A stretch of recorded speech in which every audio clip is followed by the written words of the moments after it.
Hello, Hi. can you hear me? Yes, ma'am. Can you hear me? Yeah, I hear you real good. Welcome to the show. Well, thank you so much for having me. Oh, you're welcome. How's your day been so far?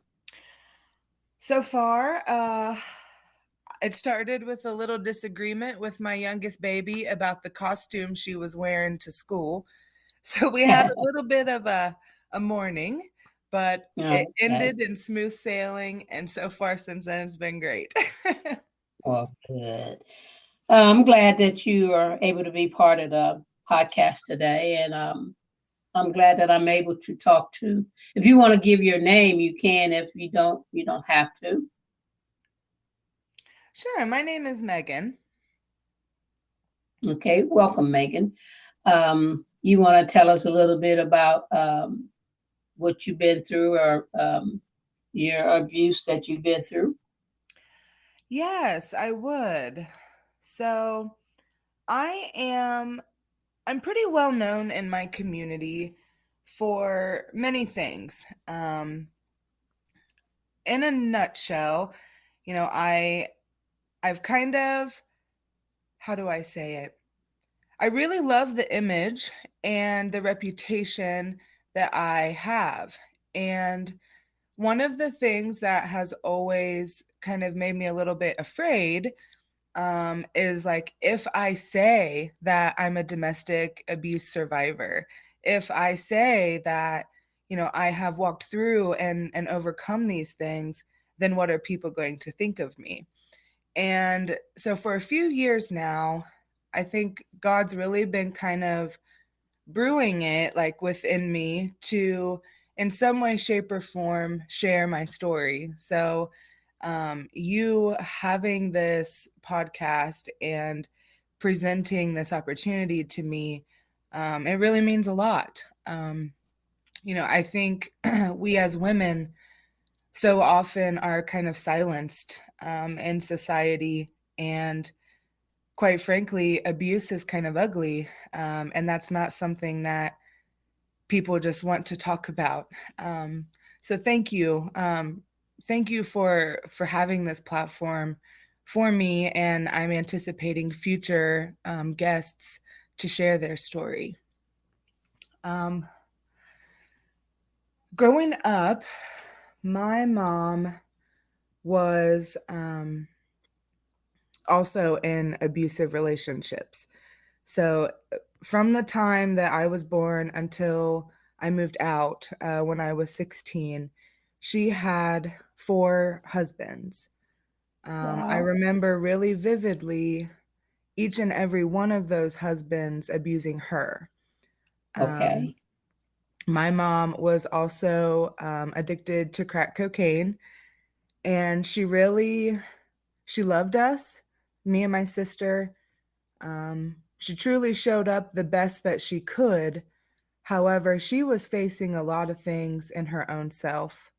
Um, so when I moved out at 16, um, pretty much I immediately like jumped into serious relationships.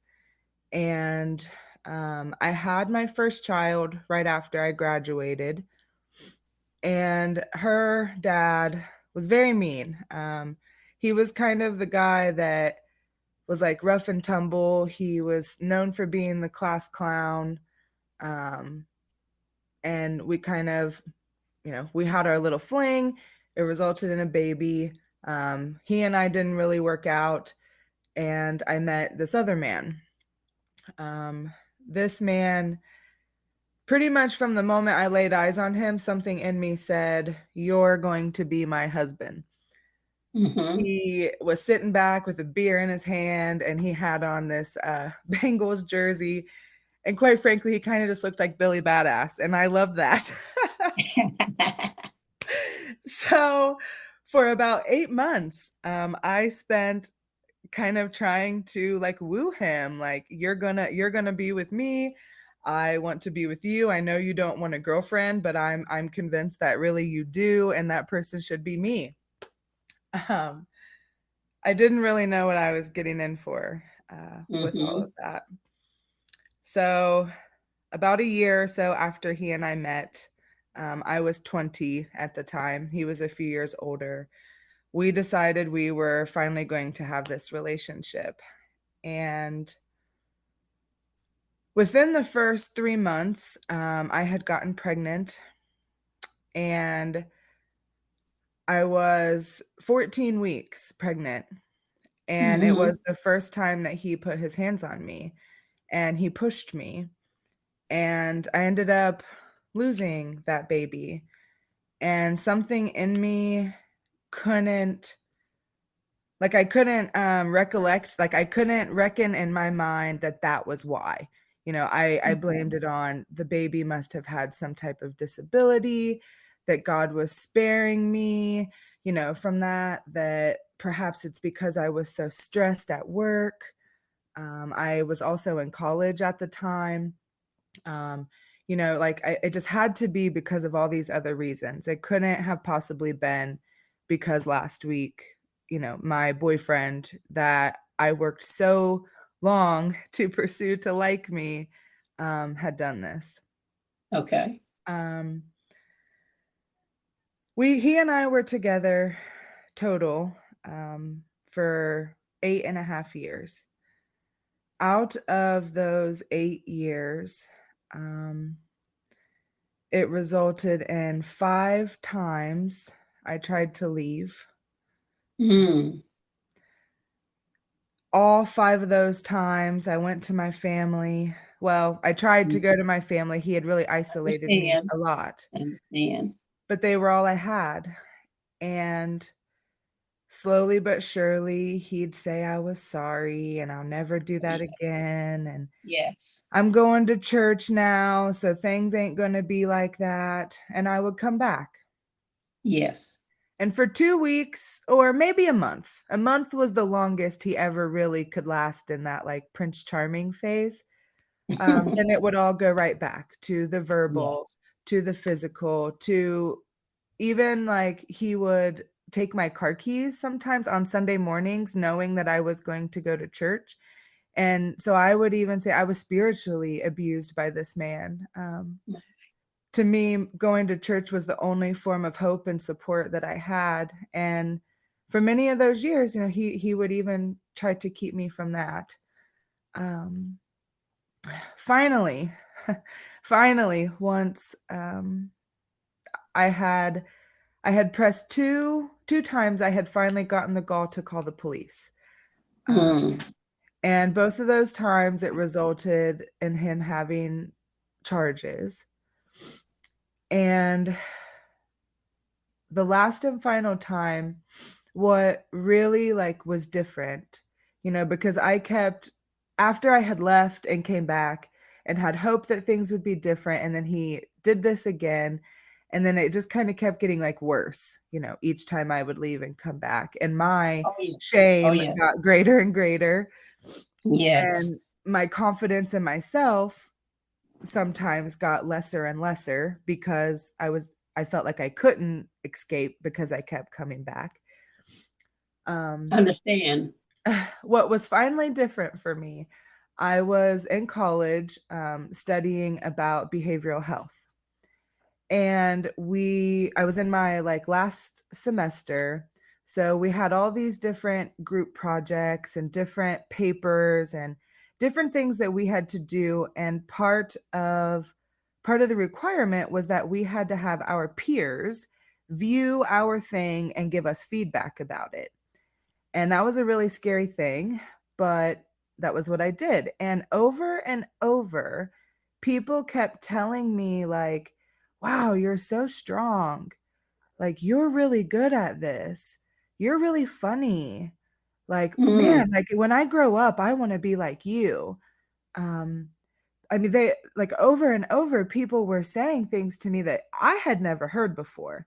Um, and finally, I'm like, man, like if all these people are saying similar things, certainly they can't all be liars. Like maybe Yeah. there's some truth in what they are saying. And Uh-huh. maybe I don't have to stay in this. So when I called the police the last and final time. That was the last night that I was under the same roof with that man once and for all. And we went on to divorce. During our divorce hearing, there was also criminal proceedings because of the domestic violence charge. And because this was the second one, it was now a felony charge, not just a misdemeanor charge. And the prosecutor and the judge brought me into the room. They had read my journal entries. I finally had an advocate, so I kind of was like a little bit unafraid at that point. I still was terrified on the inside, but on the outside, I was like, I have to follow through with this. I have to do this for me. And so I had support, I had the help. I then was given the opportunity to say, did I want him to go to prison and like pay for what he had done to me? And let me tell you, that was like one of the hardest days of my life, because everything in me said, yeah, lock him up and let him rot. That's pretty much, that like he did all this to me. That's what he gets. Yes. But I had children with him. And Yes. I was afraid that like, how would that affect my kids? It was like, everybody matters in this. So the community that I lived in, thankfully, had a batterers intervention program. And I said that I wanted him to do that. He did have all kinds of prison time on the shelf. He was under really strict like probation, and he had to go through this program. The program lasted for an entire year. He spent 6 hours of every week there and really had to go through kind of some deep therapy and some work. And that was 6 years ago. I'm now 6 years out from that. And I'm still healing. He's still definitely healing. He and I definitely ain't friends. Let's put it that way. Mm-hmm. But we can send some text messages, and I can have peace to go to sleep at night when my children are with him and I'm not there to watch. And for today, like, I'm grateful for that. Today, maybe that's my happy ending. And I'm really blessed to get to work with other survivors and help be a part of their journey of healing and moving on. And I think that with me, myself, back in the time where I was being abused sexually, physically, mentally, the fear was greater than the going and getting help. Oh, yeah. And the shame that I had kept me from seeking help, because back when it happened to me, it was my word against his word. And I didn't look at it as abuse. I looked at it as I made him upset. I did something to cause this to happen to me. And I made excuses for what he was doing to me. I made excuses for always going back. I was with him almost 11 years, and I would leave, like you said, leave, go back, leave, go back, leave, because he would always come with those soothing words. I'll never do it again. I am so sorry. I apologize. And he knew what to do to get me back. And I would go back.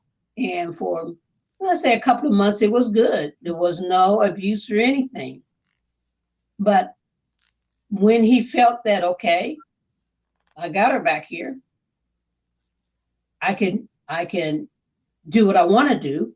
And even if she do leave, she's going to come back. And that was a constant revolving door with me, leaving, coming back, leaving, coming back, because I didn't know no other thing to do, because he was the only man that I had been with, and I went with him when I was young. In my senior year, had my oldest daughter, and never Mm-hmm. wanted to speak anything bad about him to the girls at the time. And I never did. I never spoke anything negative, even though the things he was doing to me, the sexual things he was doing to me, I didn't want to tell anybody because I was so ashamed. I looked and felt that I was a dirty individual, and that people would, if I talked to somebody about it, they would look at me and just shake their head, or they wouldn't understand. I didn't have, anyone to go to. He had at a point um, was saying that, my family didn't want anything to do with me, and I believed it. I was Mm-hmm. young and immature. Um, I was feeling that, this was love, because I didn't know that being abused was not part of love. I was never Right. told that. And I never seen my mother abused. I never seen, any of my siblings talk about abuse. Whenever I was around my friends, they never said anything about being abused. So I wouldn't open that conversation. I wouldn't open up that door. I said, Right. because I felt I would be looking stupid. Here I am Right. standing with this man that's abusing me, but I didn't know how to get out. You hear some people that's never been in an abusive situation say, well, just leave. Oh yeah, I you tried can't that. just leave. Where are you gonna go? How? Yeah, I tried that several times. I went Right. down, to my grandmother, and he would come around and he would say those words, those I'm sorry, to, apologize and say I'll never do it again. And it happened again, and I didn't know how to escape. I had lost my self-esteem. I had none. So Mm, whatever he did to me, I couldn't tell him, I don't want to have sex that way.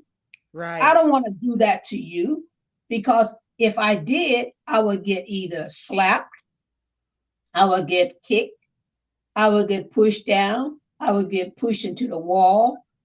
But my girls at the time when I was, living with this man, they never seen this. They never heard anything, because usually he would do things when they were asleep, you know. And I didn't want to scream out when he was doing things to me sexually to, scare them. So I kept Right. all this in for years. I kept it in. And, that's why I'm doing this podcast, to know women that's young ladies that's been in an abusive situation, um, talk about it. I Mm, didn't. I was too afraid to talk about it. I didn't know who to talk to about it, because back then there wasn't anything for women, you know, to go into some place and talk to somebody. And then, he kept an eye on everything I did, you know, um, everywhere, I couldn't go anywhere without his permission. I had no friends. He made sure that if we had a telephone, that I wouldn't use it, because he would unplug it mm. when he was gone, take it with him. And a lot of people say, well, why didn't you leave then? I did, but I came back. Once I had got, it's sad to say, I had got used to the abuse. I didn't care anymore. My body had got to the point where I knew it was coming. You Mm. know, it may have hurt, and it did, when he sodomized me, but I couldn't tell him no. If I ever said no, it made it worse. And, and when I did eventually get out, I still need healing. Oh I yeah. still, even though you may leave the situation, you still have that abuse mentality in your mind. Yes. See, and And I I think looked, for me that was something, it was really like I knew it, I always knew that it was abuse, but I always assumed that it was normal and that like I deserved that because that was the way I was raised. And my mom, she never liked that, but I also never really saw her being treated any other way. And for me, like when the way I was raised was with that, and the way that I lived was also with that, and like other members of my family, other women in my family, that was also their experience. Um, it wasn't until I was surrounded by people that were different than me in college. And it wasn't until then that I even felt, what's the word? It wasn't even until then that I felt like the abuse that I was living with was actually a problem, or that there could be different, or that perhaps maybe I deserve different, because all the women in my family, that was normal to them. And maybe because I'm a part of this family, does that mean that that's what's supposed to happen for me too? And it took it took a lot, to even acknowledge that I didn't have to stay in that like there could be some other type of norm or other new life for me. Because no other woman in my family that had been abused ever really actually sought out a different life, until me. And since me, there has actually been a few other women in my family, praise the Lord, that have found the strength, hope, and courage to leave and find a new beginning. But in my family, I was the first person to do that. Yeah, that's with me. I was the only one in my family that was abused. So I thought this was normal, because of when it first started, it wasn't nothing that bad.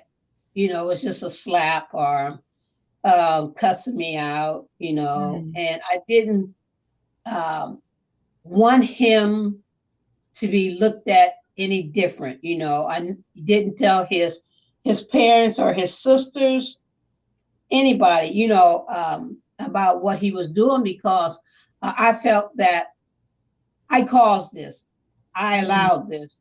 So why even tell anybody about something that, I always blamed myself. I never blamed him. It was always me, something I did, you know, some way I was acting. I wasn't, only place I usually would go would be down to his mother's, or Mm. every now and then he'll let me visit my grandmother, but my other family members I couldn't visit because I felt that they were upset with me because here it was that I was living with this man um, that got me pregnant, and I moved in him. I think it had to be my daughter had to be 2 or 3 years old. And when I wasn't living with him, he didn't abuse me or anything. He would come and we would do things. But after I moved in with him, that's when things changed. But Right. I'm thinking this is normal. This is part of a relationship, But when the sexual part started and the threats that if you ever tell anybody, Mm. I'm going to seriously hurt you. So he was molding fear within me that I didn't tell. I didn't say anything about it. Even Right. when I left him, I didn't tell. I didn't tell. I moved in with my older sister. I didn't tell her what happened. When she asked me Mm. why did I leave, I just said, I just got tired. I just want to just start over. I never told her what I went through, and I definitely didn't feel comfortable talking to anybody about the sexual abuse.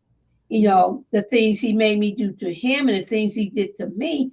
That was something I was so ashamed of. I couldn't make myself talk about it. Yeah. But inside it was tearing me up, and it had me feeling like all men were like this. So I didn't want to get in another relationship. I had two girls, to raise and look after. And I was determined that they would never see the sad part of their mother, even though their mother was hurting, go in her room and she would cry and the past would come up, and I would ask myself, why did I allow this to happen?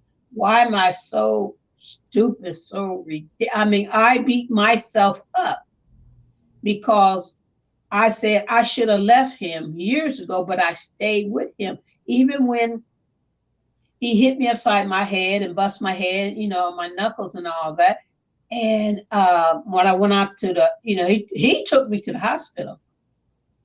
And I couldn't say he did this because I wasn't sure if anything would be done. So I kept it quiet. They said, well, what happened? I said, I was going out my house and fell down the stairs and hit my head on a rock. I had 3 stitches.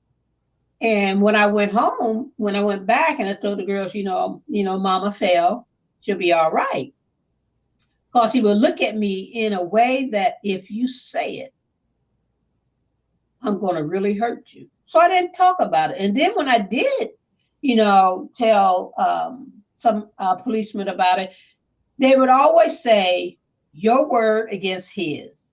He said you fell. He didn't touch you. So they was more on the man's side than it was for the woman. Absolutely. So I decided, okay, I'm not going to tell nobody, about this. And he apologized for, hit me with the ashtray and, and he was saying how much I love you and all that. And I fell for that line. That line, he had that line that, like when people fish, men fish or women fish, they bait that line with that worm to catch that fish. He made sure that line was baited with the right type of bait to keep me there. He, when he cheated on me, I was happy. Some women may say, well, why was you happy that he cheated on you? Because he was letting me alone. He was having sex with somebody else. And I didn't have to worry about having sex. But if that woman made him upset, then, I was going to get beat with that ugly stick of hatred for what she did, not what I did. I never knew the trigger points. When you're being abused, you don't know what's going to trigger this man. You don't know. So you're walking on eggshells because you don't know, okay, if I go in here and if I smile wrong, he going to mistaken that as I've been doing something and I'm trying to cover it up. Right. So, I was young and, like I said, immature. He was the first man that, I had sex with. So I didn't know any better. I didn't know how to actually, because I didn't talk to anybody about it. And once you don't talk to somebody, that just builds up more frustration. And I had more frustration. But I buried it. I kept it hidden. So therefore I didn't talk about it. And there was times where he would do things like he had when he got this gun, and I decided, said to myself, he had made me so mad. I went and grabbed a gun. I talked about that in one of my episodes. And thank God there was no bullets. But the fact of the matter that I did that put a fear in him, but yet not enough that he would stop doing what he was doing. He just hid the gun. So, a lot of women, they stay in an abusive relationship because they don't know any better, or they've been around, like you said, your mom, and they've seen this and they figured this is the lifestyle. This is what is This is how life is. Well, I didn't grow up in an abusive household. So I didn't know anything about that. But I lived with this abusive lifestyle.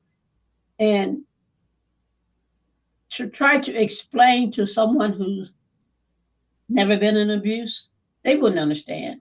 It's not something that you just get up one morning and say, okay, I'm leaving and I'm going to stay gone. It just doesn't happen. No. It didn't happen for me. No, I don't think it happens for most people. If that is how it happened, the national average of number of times it takes a person to leave their abuser wouldn't be 8. The national average is 8 times it takes a person of leaving and coming back before they finally find a path of being able to stay away from their abuser. It certainly can be done, but I think even, just the difference between you and I with how we were raised and our age and our culture and our experience, even though you and I come from two totally very different places, a lot of the feelings that we felt are very much the same. A lot of the ways that we were, manipulated and coerced and mentally bound by this man that we were with, I think just goes to show that there's so much alike, but there's so much that's different, and there is no perfect, story. Like there is no what's the word I'm looking for? There isn't just the right escape story or just the right way to finally get free. It's No, that's true. I mean, it's just like I tried and I tried. Like I said, it was a revolving door until I, got to the point where my body couldn't take the sexual abuse anymore because, and like in one of my episodes, I talked about when I got pregnant and I was forced to have an abortion. And I talked about that. And it's a healing process that you have to go through. You don't leave this abusive relationship and you're all well. Mm-mm. It doesn't happen like that. No, your body might have left physically, but the life and the experiences, your nerves and your muscles and all your spirit and all the parts of you remember that. And on average, it takes like 2 to 4 years after you have left that situation for your nerves to come back to finally being relaxed. You had said earlier that like your body was almost just bracing for this to happen, that it was like constantly in this place of like, if you stay ready, then you'll be ready. And to think, one of the things I have grieved is the pain, that I still feel in my body today. I've got low back problems, and sometimes I get a little wheezy in my breathing, and my physical body sometimes still has taken a toll of that, and I grieve that because I don't want to still give parts of me away to that. I washed my hands of you and I'm healing, and, God's dealing with me, and now I'm in this whole new path of life. But the reality is, you're right. There's parts of that abuse and parts of that pain that go with us, and we have to constantly work out our healing journey. Yes, it's a journey because, when I got out and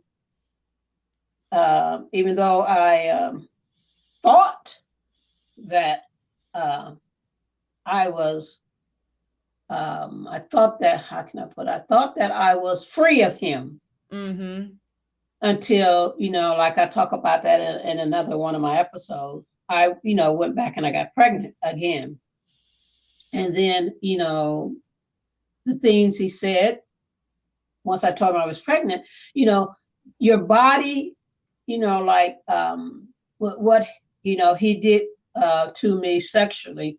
Um, Eventually, my body, I had to have a total hysterectomy because Wow. eventually my body broke down. The one, areas in my body broke down because of the over time of the abuse, Right. the sexual abuse, being sodomized over a period of time. It broke down the body, and so I was. Um, it's a journey that you have to build yourself up, your self-esteem. You Mm-hmm. have to be able to be comfortable. And it was sometimes I wasn't comfortable because there were some days I would think about, I would visualize, I would see, I would cry, I would get depressed, I would get frustrated, I would get sad, I would get mad. But I knew that I had to help myself. Um, I'm like I said, I curious what didn't your want, motivation was. pardon me? I'm curious what your main motivation for healing and keeping going, because I would imagine there was some days where you felt like you couldn't keep going or didn't want Yeah, to or didn't know yeah, how. What yeah, kept there you were some going? days, I wanted to, if it wasn't for my children, there were some days I Mhm. wanted to commit suicide. But I kept looking at my children saying, I don't want no one to raise them but me. I want to be a mother. And it was days, I would pray and I would ask God, please help me. My children need me. It was my children mainly is what I kept focusing on to be a better person because I love my children. And like I said, I never told them about, like my youngest daughter, she's been listening to the podcast and they never knew. I never told them about the abuse, never. And like, but they were my main motivation, my children Hmm. kept me from doing things because I said, now I won't only be hurting me, but I would be hurting those children if I committed suicide. I'm not telling you the thoughts didn't come because they came. Hmm. I wanted to commit suicide, but my children, I kept looking at them, and I believe it was just the Lord allowing me to keep looking at my children, telling myself, they need you. Stay strong. You'll make it. And, I kept them in my thoughts. Whenever suicide thoughts would come, I would say their names out loud. They need me. Even when after, I um, left this man and it took a while. And then, I gave my life to the Lord. Um, Now, when I was young, we went to church all the time. My mother made sure we went to church, talked about the Lord and all of that.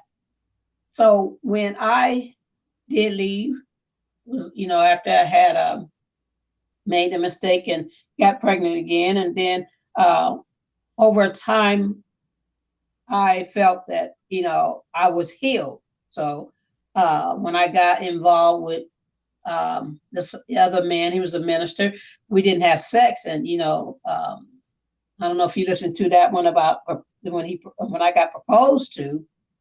And um, I thought I was healed Mm.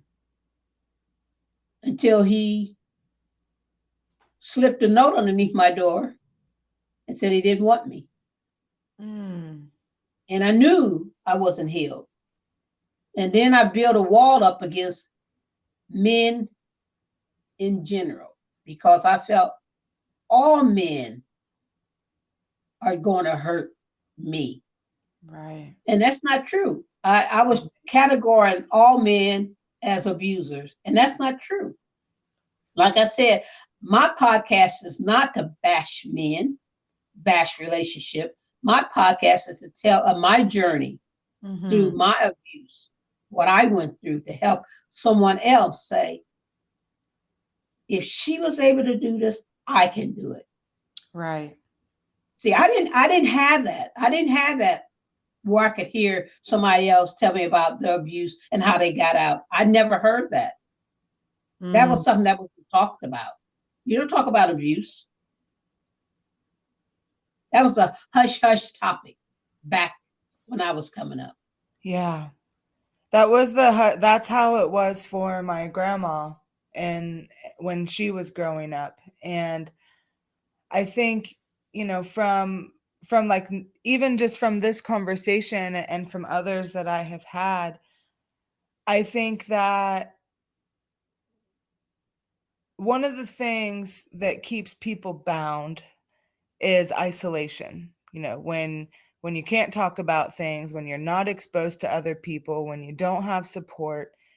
And back in the day, it was like all these things happened. All the things that happened today happened then. Rape and trauma and abuse and incest and all these things, like they've always happened, but it couldn't be talked about back then.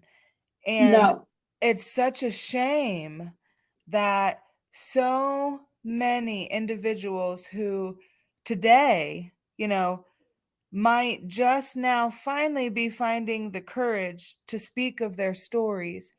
And they may have lived through this 20, 30, 40, 50 years ago. And like I've had a lot of, I guess I could call them barriers in my life. I wasn't set up with money or great examples, or, when I become an adult, I didn't really have anything handed to me other than the skills and determination that I had picked up over the years. But one thing that I did have was honestly a community and a social environment where the very first time that I sought out help from a professional, when I said I need help, someone said here's a place you can go. When I went there, I was greeted with compassion and I was greeted with a lot of help. And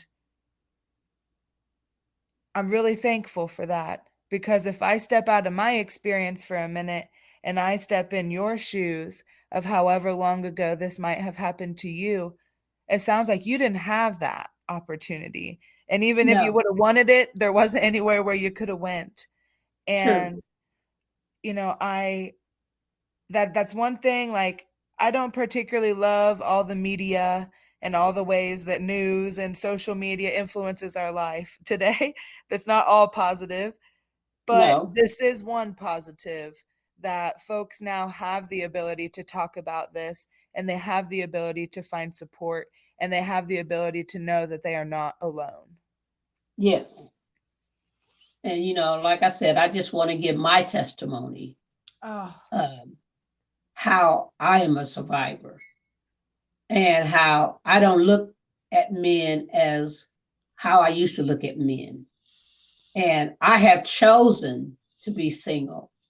Not that because of what I went through, it's just something that I don't want.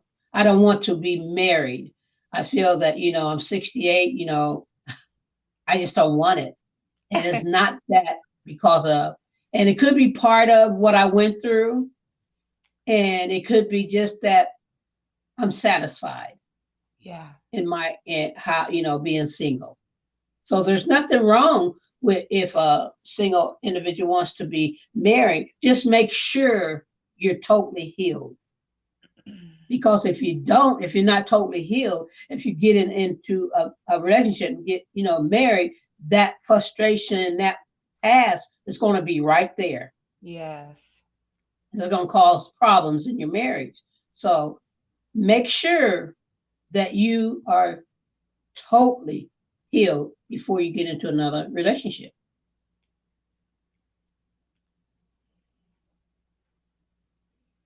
I think you're right. And I think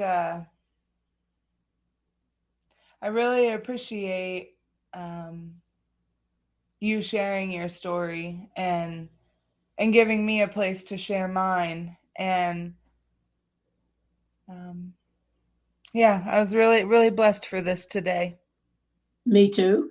And if you know of any single woman that wants to talk, you can give email via MsDiva@gmail.com, and we could talk. I'll Yeah. listen. I won't judge. Who am I to judge? I'm not that person. So anybody that wants to talk, feel free to give them my email. And I thank you so much. I thank the Lord how our paths met. I know. That's amazing. So that was God. It sure was. It sure That was was. that was God. So, but I thank you so much for being, anytime you want to talk, you have, my Gmail or my email, or you want to text me or whatever, feel free. My door is always open. I'll never shut my door. Thank you so much, truly. And I hope that this message brings someone inspiration. I with coming here, like we're in October. This is Domestic Violence Awareness Month. We only Yes. have a couple days left in this month, and I guess just to pay homage, to our journey and to all the other individuals who didn't make it out and who didn't quite find that voice. Like, there is strength in numbers, and there is a Yes. lot of power in sharing stories. And Yes. I hope that this finds that someone finds hope and inspiration from hearing us today. Yes. And I thank you so much, Megan. And you have a wonderful, blessed day. And thank you. You too. Thank you. Bye bye. Bye bye.